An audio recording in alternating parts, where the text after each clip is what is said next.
আলাইকুম সবাইকে, Tanis little world থেকে কেমন আছেন সবাই? আশা করছি ভালো আছেন। আজকে ইম্পর্টেন্ট একটা টপিকস, ভিডিওটা একটু লম্বা হবে, দেখতে হবে। আপনারা যারা জার্মান অপরচুনিটি কার্ড নিয়ে বিভিন্ন ধরনের প্রশ্ন করেছেন, বয়স কেমন হবে, কত টাকা লাগবে, কিভাবে যেতে হবে, কোথায় অ্যাপ্লাই করতে হবে, ইন ডিটেলস আজকে পুরো ভিডিওতে দিব, কিন্তু ধৈর্য ধরে ভিডিওটা শুনতে হবে। প্রথমে হচ্ছে জার্মান যে অপরচুনিটি কার্ড দিয়েছে এটা কি? এটা অ্যাকচুয়ালি এক ধরনের ভিসা, 1 বছরের একটা ভিসা, যেই ভিসাতে আপনি জার্মান আসতে পারবেন যদি আপনি পুরো প্রসিডিউর, তাদের যে রিকোয়ারমেন্টগুলো আছে সেগুলো আমি বলবো, ফুলফিল করতে পারেন, তাহলে হচ্ছে আপনি জার্মানিতে আসতে পারবেন। আসার পর আপনি যদি 1 বছরের ভিতর জব খুঁজে পান, তাহলে হচ্ছে আপনি এখানে সেটেল হতে পারেন। এরপরে এখানকার যে নাগরিকত্ব বা ন্যাশনালিটি সেটা আপনি নিতে পারবেন। জুন 2024-এর অপরচুনিটি কার্ডের জন্য গুনতে হবে 6 পয়েন্ট। এখন চলেন আমরা 6 পয়েন্টের হিসাব মিলিয়ে নিই। এখানে আরেকটা কথা বলি, যদি 1 বছরের ভিতর আপনি জব ম্যানেজ করতে না পারেন, তাহলে কিন্তু আপনাকে দেশে ফেরত যেতে হবে। এখন আপনারা মনোযোগ দিয়ে শুনেন, 6 পয়েন্ট আপনাদের কোন কোন সেক্টরে কত কিভাবে আসে। আপনারা আপনাদের বয়স, আপনাদের শিক্ষাগত যোগ্যতা, আপনাদের প্রফেশনাল স্কিল সব মিলিয়ে তারপর ক্যালকুলেট করবেন আপনি যোগ্য কি যোগ্য না। প্রথমে আসি বয়স। আপনারা বেশিরভাগ প্রশ্নগুলো এসছে বয়স নিয়ে। তো এখানে বয়সের ক্ষেত্রে যদি 18 থেকে 34 হয়, তাহলে আপনাকে 2 পয়েন্ট গুনতে হবে। আর 35 থেকে 39 হলে হচ্ছে 1 পয়েন্ট। আর যারা 40-এর উপরে তাদের জন্য 0। তো এই ক্ষেত্রে বয়সটা ইম্পর্টেন্ট।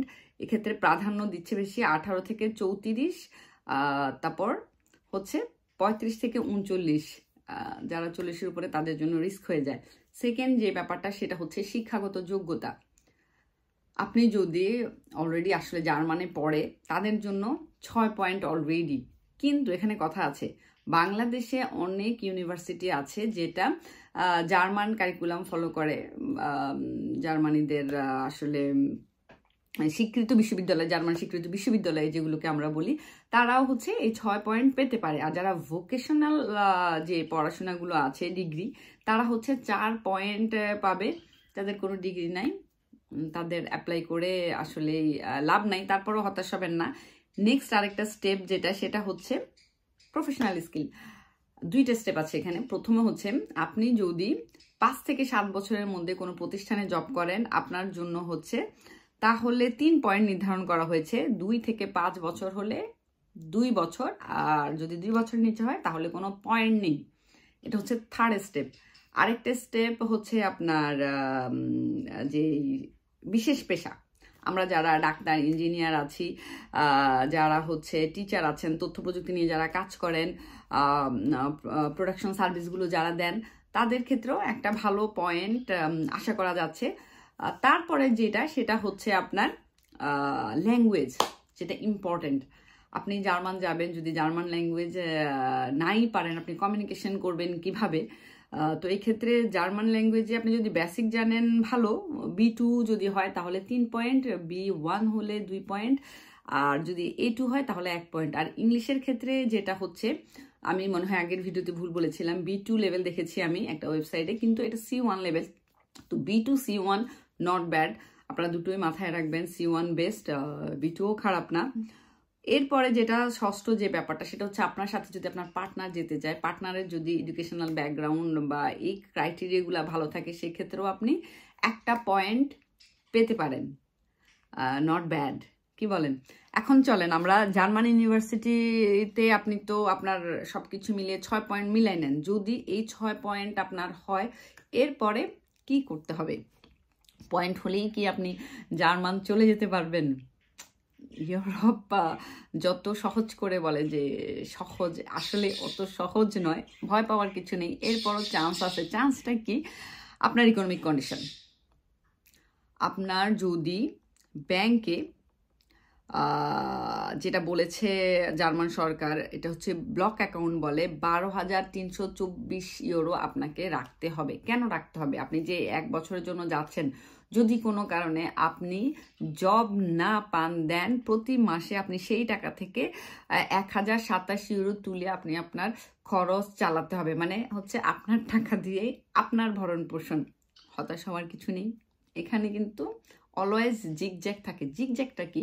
সেটা হচ্ছে আপনি 20 ঘন্টা কাজের অনুমতি পাবেন। এই সময়টাতেও 20 ঘন্টা যারা কাজের অনুমতি পায় তারা নর্মালি 800-900, কোনো কোনো ক্ষেত্রে 1000 বা প্লাসও আপনি ইনকাম করতে পারেন। সো এক্ষেত্রে টেনশনের কিছু নেই। আর যে কি কি সুবিধা আপনি আসলে পাবেন, এটাই হচ্ছে তার মধ্যে একটা সুবিধা। আর যে ব্লক অ্যাকাউন্টটা, সেটা কখনো আপনার মানে টাকাটা আপনার মিস হওয়ার কোনো চান্স নাই। এরা খুব ক্লিয়ার। তো এইরকম অনেকগুলো অ্যাকাউন্ট আছে আসলে জার্মানে। আমি নাম লিখে দিব, যেমন এক্সপ্রাসিউম, ফিনটিবা। উচ্চারণ হয়তো ওদের মতো আমার হবে না। আমি ফ্রান্সে থাকি, আমার উচ্চারণ ফ্রান্সের মতো হবে। কোরাকাল, এরকম। তো আমরা জানলাম টাকাটা রাখতে হবে। এরপর কিভাবে অ্যাপ্লাই করবেন সেটা বলি একটু। অ্যাপ্লাই করার জন্য আপনাকে প্রথম যে কাজটা করতে হবে, এই সবগুলো প্রসিডিউর পূরণ হওয়ার পর আপনাকে অ্যাপয়েন্টমেন্ট নিতে হবে। অ্যাপয়েন্টমেন্ট নিতে হবে জার্মান এম্বাসি ঢাকাতে যে আছেন সেখানে গিয়ে অ্যাপয়েন্টমেন্ট নিতে হবে। এর আগে আপনি জার্মানির যে ওয়েবসাইটটা আছে সেখানে যাবেন, ঢুকবেন। ঢুকে আপনি যখনই লিখবেন এই card opportunity, German card opportunity card, ওদের সার্ভিসে গেলে আপনি একটা ফর্ম পেয়ে যাবেন। ওই ফর্মের যে স্টেপগুলো আছে আপনার ফুল ডিটেলস একটার পর একটা সব জমা দিতে হবে। জমা দেওয়ার পরে হচ্ছে আপনি পেয়ে যাবেন ফর্মটা।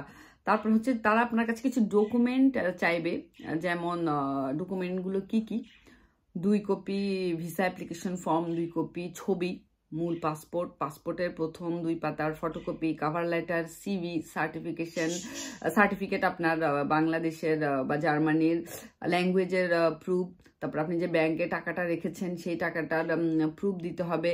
তারপর কোনো দেশে থাকতে হলে ইন্স্যুরেন্স, হেলথ ইন্স্যুরেন্স, যেটা স্বাস্থ্যসেবা ইন্স্যুরেন্স, সেটার প্রুফ দিতে হবে, করতে হবে। প্রুফ বলতে আপনাকে বিমাটা করতে হবে, ভিসা ফ্রি দিতে হবে, এগুলো তো করতেই হবে। তো এই প্রসিডিউরগুলো হতে 8 থেকে 12 সপ্তাহ লাগে আপনার অ্যাপয়েন্টমেন্ট নিতে। তো এর মধ্যে আপনি এই ডকুমেন্টগুলো জোগাড় করে ফেলবেন। আপনাকে আমি ওয়েবসাইটটা মুখে বলে দিই, তারপর আমি একটু লিখে দিব। এটা হচ্ছে https, তারপরে 2টা ডট দিবেন, তারপর 2টা স্ল্যাশ, ঢাকা DHAKA, তারপর একটা পয়েন্ট দিবেন, তারপর হচ্ছে ডিপ্লো DIPLO, তারপর আরেকটা পয়েন্ট দিবেন, তারপরে DE, তারপর স্ল্যাশ দিবেন, তারপরে BD, তারপরে হচ্ছে একটা আন্ডারস্কোর দিবেন, এরপর হচ্ছে EN। এটাই হচ্ছে ওয়েবসাইট, আমি লিখে দিব। তো এই হচ্ছে অ্যাকচুয়ালি জার্মান আসার পুরো প্রসিডিউর। ছোট্ট করে একটা কথা বলি, যেহেতু আমিও ইউরোপ থাকি। ইউরোপে যদি আপনি একবার আসতে পারেন, আপনি যদি আপনার জায়গাটা শক্ত করতে পারেন, আমরা বাঙালিরা খুব দক্ষ। আপনি বিভিন্ন প্রসিডিউর এই 1 বছরের মধ্যে বিভিন্ন কিছু বের করে ফেলতে পারবেন। ইউরোপ সেটেল হতে হলে সবাইকেই শুরুতে একটু কষ্ট করতে হয়, আমরাও করেছি। আপনাদের জন্য শুভকামনা রইল, যাদের এই প্রসিডিউরগুলো ফুলফিল করে আসতে পারবেন। Congratulation in advance. এরপর যদি আরও কিছু জানার থাকে অবশ্যই আমাকে মেসেজ করবেন, আমি চেষ্টা করব আপনাদেরকে জানানোর। ধন্যবাদ।